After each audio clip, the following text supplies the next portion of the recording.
मधुबन के बाबा, मधुबन के बाबा मुरली वाले, आपका क्या कहना, आपका क्या कहना। मधुबन के बाबा मुरली वाले, आपका क्या कहना,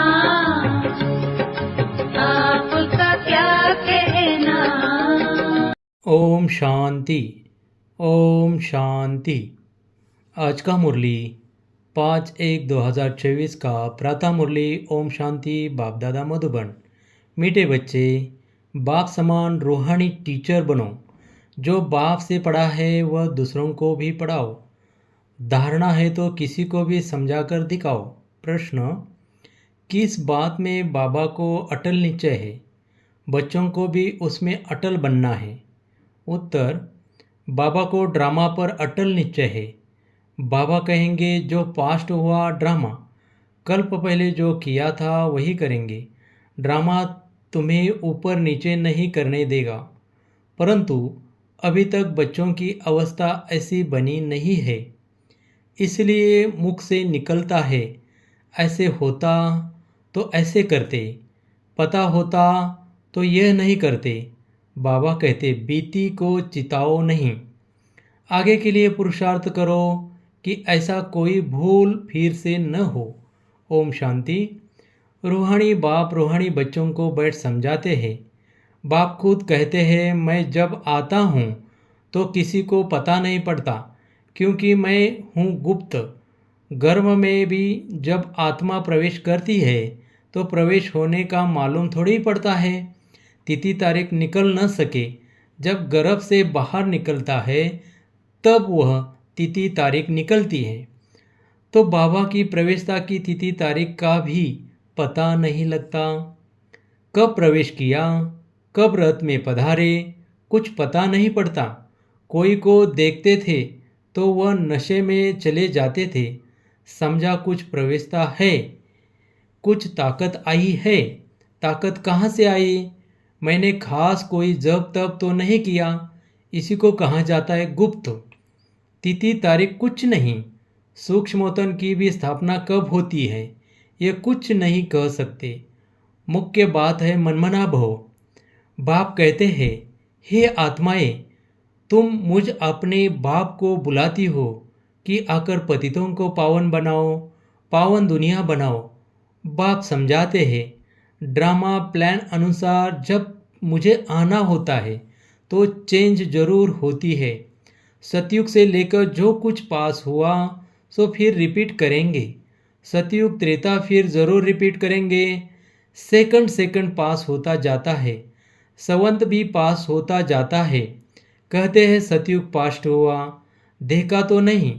बाप ने समझाया है, तुमने पास किया है। तुम ही पहले पहले हमसे बिछड़े हो, तो इस पर गौर करना है कैसे हमने 84 जन्म लिए हैं जो फिर हुबेहूब लेने पड़ेंगे। अर्थात दुख और सुख का पाठ बजाना पड़ेगा। सतयुग में होता है सुख। जब मकान पुराना होता है तो कहाँ से छत बहती है, कहाँ से कुछ होता रहता है, तो पुराना हो जाता है कि इसकी मरम्मत करनी है। जब बहुत पुराना हो जाता है तो समझा जाता है मकान रहने लायक नहीं है। नई दुनिया के लिए ऐसे नहीं कहेंगे। अब तुम नई दुनिया में चलने लायक बनते हो। हर चीज़ पहले नई पुरानी होती है। अब तुम बच्चों को यह ख्याल में आता है, और कोई तो इन बातों को समझ न सके। गीता रामायण आदि सुनाते रहते हैं, उसमें ही बिजी रहते हैं। तुम हम भी इन्हीं धंधों में बिजी थे। अब बाप ने कितना समझदार बनाया है। बाबा कहते हैं बच्चे, अब यह पुरानी दुनिया ख़त्म होने वाली है, अब नई दुनिया में चलना है। ऐसे भी नहीं सब चलेंगे, सब मुक्ति धाम में बैठ जाए, यह भी कायदा नहीं है। प्रलय हो जाए, तुम जानते हो यह पुरानी दुनिया और नई दुनिया का बहुत ही कल्याणकारी संगम युग है। अब चेंज होनी है, फिर शांतिधाम में जाएंगे, वहाँ सुख के भासना की भी कोई बात नहीं। गायन है, यज्ञ में विघ्न पड़े सो तो पढ़ते रहते हैं, कल्प के बाद भी पढ़ते रहेंगे। तुम अब पक्के हो गए हो। यह स्थापना विनाश का कोई छोटा काम नहीं है। विघ्न किस बात में पड़ते हैं? बाप कहते हैं काम महाशत्रु है, इस पर ही अत्याचार होते हैं। द्रौपदी की भी बात है ना, ब्रह्मचर्य पर ही सारी खिटपिट है। सतो प्रधान से तमो प्रधान बनना है ज़रूर, सीढ़ी उतरनी है, पुरानी दुनिया होनी है ज़रूर। इन सब बातों को तुम ही समझते हो और सिमरन भी करते हो और पढ़कर पढ़ाना भी है। टीचर बनना है, ज़रूर नॉलेज बुद्धि में है, तब पढ़कर टीचर बनते हैं। फिर टीचर से जो सीखकर होशियार होते हैं तो गवर्नमेंट उनको पास करती है। तुम भी टीचर हो, बाप ने तुमको टीचर बनाया है। एक टीचर क्या कर सकते हैं? तुम सब हो रूहानी टीचर, तो बुद्धि में नॉलेज होनी चाहिए। ज्ञान तो बिल्कुल एक्यूरेट है मनुष्य से देवता बनने का। अभी जितना तुम बच्चे बाप को याद करते हो तो लाइट आती रहती है, मनुष्यों को साक्षात्कार होता रहेगा, क्योंकि आत्मा प्योर बनेगी। याद से फिर किसी को साक्षात्कार भी हो सकता है। बाप मददगार भी बैठा है। बाप हमेशा बच्चों को मददगार है, पढ़ाई में नंबर वार है। हर एक अपनी बुद्धि से समझ सकते हैं मेरे में कितनी धारणा है। अगर धारणा है तो किसी को समझा कर दिखाओ। यह है धन, धन देते नहीं तो कोई मानेगा भी नहीं कि इनके पास धन है। धन दान करेंगे तो महादानी कहेंगे। महारथी महावीर बात एक ही है, सब एक जैसे तो हो न सके। तुम्हारे पास कितने आते हैं? एक एक से बैठ माथा मारना होता है क्या? वो लोग अखबार द्वारा बहुत बातें सुनते हैं तो बहुत चमकते हैं, फिर जब तुम्हारे पास आकर सुनते हैं तो कहते हैं हमने परमत पर क्या किया। यहाँ तो बहुत अच्छा है, एक एक को ठीक करने में मेहनत लगती है। यहाँ भी कितनी मेहनत लगी है, फिर भी कोई महारथी, कोई घोड़ेसवार, कोई प्यादा या ड्रामा में पार्ट है। यह तो समझते हो अक्रिन जीत तुम्हारी होनी है। जो कल्प पहले बने थे वही बनेंगे। पुरुषार्थ तो बच्चों को करना ही है। बाप राय देते हैं, समझाने की कोशिश करो। पहले तो शिव बाबा के मंदिर में जाकर सर्विस करो।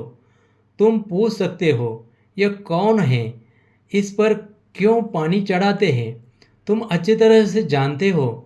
कहते हैं गई टांडे पर आग लेने और मालिक होकर बैठ गए। यह दृष्टांत भी तुम्हारा ही है। तुम जाते हो जगाने के लिए, तुमको निमंत्रण देकर बुलाते हैं तो ऐसा निमंत्रण आए तो खुशी होनी चाहिए। काशी आदि में बड़े बड़े टाइटल देते हैं। भक्ति में कितने ढेर मंदिर है। यह भी एक धंधा है। कोई अच्छी स्त्री देखी तो उनको गीता कंठ कराए आगे कर देते हैं, फिर जो कमाई होती है वो मिल जाती है कुछ भी नहीं। रिद्धि सिद्धि बहुत सीखते हैं, ऐसे स्थानों पर जाना चाहिए। तुम बच्चों को कभी शास्त्रार्थ नहीं करना चाहिए। तुमको तो जाकर बाप का परिचय देना है। मुक्ति जीवन मुक्ति दाता एक है, उनकी महिमा करनी है। वो कहते हैं अपने को आत्मा समझ मुझे याद करो। बाकी मनमना भाव का अर्थ यह नहीं है कि गंगा में जाकर स्नान करो। मामे कम का अर्थ है मुझे एक को याद करो। मैं प्रतिज्ञा करता हूँ मैं तुमको सब पापों से मुक्त करूँगा। जब से रावण आया है तब से पाप शुरू हुए हैं, तो उच्च पद पाने का बहुत पुरुषार्थ करना है। पोजीशन के लिए मनुष्य रात दिन कितना माता मारते हैं, यह भी पढ़ाई है। इसमें कोई कितना आदि उठाने की बात नहीं है। 84 का चक्र तो बुद्धि में आ गया, कोई बड़ी बात नहीं है। एक एक जन्म की डिटेल थोड़ी ही बताते हैं। 84 जन्म पूरे हुए, अब हम आत्माओं को वापस घर जाना है। आत्मा जो पतित बनी है उनको पावन जरूर बनना है। सबको यही कहते रहो, माँ में कम याद करो।